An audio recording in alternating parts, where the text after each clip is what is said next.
Hello. Question I'm exploring today is, are you emotional or are you non-emotional? Now, this is what we're talking about according to human design. So in human design, there is a label that is attached to your solar plexus center. So let me backtrack a little bit. So this label of emotional or non-emotional that is connected to the solar plexus center applies about 50% in either of the camps, maybe slightly more in emotional. Okay, so what this actually means is if you look at your human design chart and it says for authority emotional, then it means that you are an emotional. Okay, so this is quite an interesting description. And I'm going to delve into that a little bit more. On the other hand, if your authority says anything other than emotional, then you are classified as non-emotional. So, hands up, who is classified as a non-emotional but feels like they're pretty emotional? The terms are misleading, particularly in relation to the non-emotional aspect.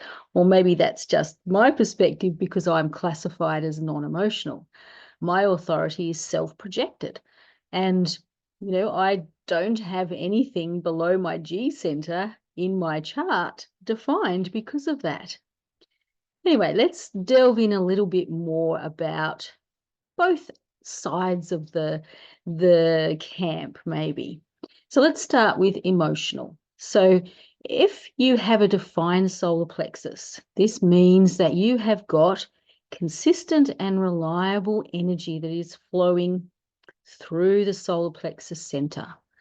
Now, this energy, which is motorized, is expressed as a wave. And the nature of the wave will depend on where the connection goes from the solar plexus to whatever center, is the other end of the wave, essentially. So the waves will have a particular nature. I'm not going to talk about that in this video, but the idea of the waves means that within your body, you have a consistent and reliable way of experiencing emotions, essentially. Now, for some people who have that, this consistency and reliability feels so natural that quite often, particularly people who have an individual emotional wave or 59.6, they will often go, oh, I'm pretty sure I don't feel that emotional at all. So the term is misleading, definitely, because it's not really saying how you feel, it's describing the mechanics of what's going on. So the mechanics of an emotional is that you have a consistent emotional wave that works in a consistent and reliable way that is about how you experience the world through emotions. So you are meant to experience emotions. How your wave works is a mechanical process. It's not triggered by external events. So your emotional wave has its consistency, it's mechanical, it just is. Now, this is not to say that there won't be situations where heightened emotions happen. This happens for everybody. And depending on your wave, this may be more of an experience that you have than for some other people.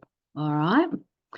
But, the fact is, when you're meant to become very aware of emotions and perhaps be able to speak from the experience of consistent emotions to others.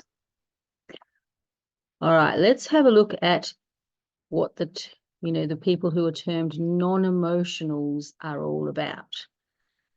This is extremely misleading, because when your solar plexus center is undefined, which is what a non-emotional means, it simply means that you don't have consistency in your solar plexus center. So you don't have consistent access to emotions.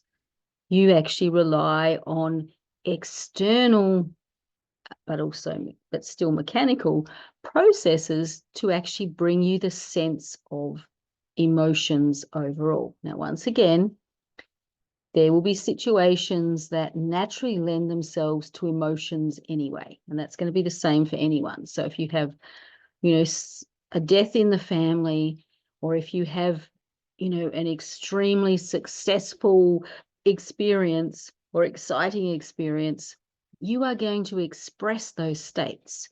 But we're just talking about the general run-of-the-mill, day-to-day kind of thing. So day to day, someone who is not aware of their human design is often going to feel like they are quite emotional. They may feel all these extremes of emotions. They may even wonder about, their emotional stability and question their mental health. Okay, so think about it. Where you are undefined or open, so this means that the center is not colored, then you are taking in the energy that is being broadcast out from those people who have this center defined. So slightly more than 50% of people have a defined solar plexus. When you have it undefined, you are taking in the energy that they're broadcasting. In other words, you're taking in their emotional wave and you're amplifying this energy. Now, I've got a few ideas about why it's amplified. Some of it may not be from traditional human design, but essentially the thought from traditional human design that I've read is that it's amplified so that you can then reflect it back out to the person who is emitting the wave, so that they can get a sense of what's happening with their emotions, because there can be an unawareness around the emotional wave process with people who are emotional. I also believe that, because we do not have consistent and reliable energy flowing through undefined centers, that we're seeking for that energy. I mean, it's still a mechanical process, but, our design is seeking for those particular energies to take that energy in and feel like we've got consistency for a certain amount of time. Sometimes I think we want to try and hold on to that energy so that we always feel consistent, but that's not how it works. All right. So remember that, your emotions are going to feel more heightened at times because you are amplifying and reflecting the emotions of people who have an emotional wave. So it may mean that their wave is high when you've got really positive heightened emotions. It might be that their wave is low when you're feeling quite down. Sometimes it's neutral, so you kind of have a more neutral vibe. But of course, you could be taking in multiple waves as well. It's also important to be aware of what gates you have hanging in your solar plexus, if you have any. All right, so some people have none. They're entirely open. So they're essentially going to be open to all of the different emotional waves and amplifying them. And with awareness, they can more easily let them go. So where you have a hanging gate, then there's going to be more of a triggering effect through those particular gates. And particularly if the other person has that gate or the other end of the channel, then there's going to be some impacts with that. All right. So basically, when we're with others, we can be triggered into one of those different states. If I can give you an example, one of the gates that I have that's hanging in my solar plexus is gate 55. Now, this is the gate of abundance, but it's also the gate of melancholy in a way. So quite often when I was unaware and I was taking in other people's emotional energies, if theirs was in a lower state, I would go into a melancholic state. And I really questioned my mental health at those times. And at other times I felt fine, which, also makes you question your mental health, to be honest. All right. So basically that would be one of the things that I would experience because I had one hanging gate. Now, another thing that I heard very early on in human design, other than the fact, oh, you're a non-emotional, I'm going, what the heck are you talking about? I'm so emotional, I have to try and suppress it, which is its own issue. But the other thing that I was told is that, when you're totally alone, you're going to be emotionally neutral. I'm kind of thinking about that and I'm going, well, that's true some of the time, but it's certainly not true all of the time for me. And this is when I learned about the transits that we have where, our human design is our natal chart. But this natal chart is being layered on by all of the other things that are happening around us. And this is where conditioning comes from. One of those layers is the transits that happen because of the movement of the solar system. So the strongest ones for like manifestors, generators, and manifesting generators and projectors is through the sun gates. For reflectors, it would be stronger through the moon gates.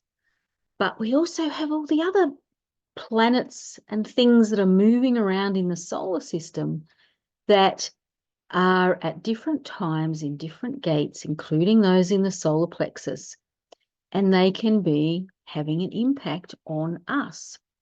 So, I think the overall thing that we can know is, emotional, non-emotional is just a way to describe whether you've got a defined solar plexus or not. Other than that, the words are really not particularly useful and descriptive.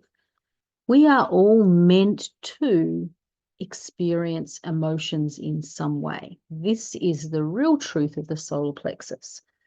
There's not any point at time when we are not able to experience emotions at some point. We also have other areas of our design that experience different emotional states as well that are not connected to emotional waves. So, we might have fears that are triggered. We might have anxieties that come up through other definition we have or other places we're undefined. So there can be all of these other things, these other emotional states that come through as well. So just have that awareness. The fact is that we are all here to be emotional beings in some sense. We just all have different ways that is expressed. Some of it is consistently, some of it is inconsistently. Some of it is by having it created within us in a mechanical sense, and some of it is created by taking it in from others. No matter how we experience emotions, I think the important thing is to view it with kindness. So sometimes we can really beat ourselves up or really try and seek for blame, seek for an explanation for the emotions. Instead, the most useful way of dealing with them, in my opinion, is to actually just allow an awareness of the emotions at that point in time and then allow them to keep flowing through. So if it's a wave, don't try and manipulate that wave. So don't try to resist the lows. Don't try to, live in the highs. Just allow it to happen. If you are undefined, have the awareness that you're taking in other people's emotional waves. That's an experience as well. It's a learning space to be in. But we need to remember they're not actually emotions that belong to us. They are there to help us become wise about emotions. So what's the wisdom that we can all get from the emotions of the solar plexus?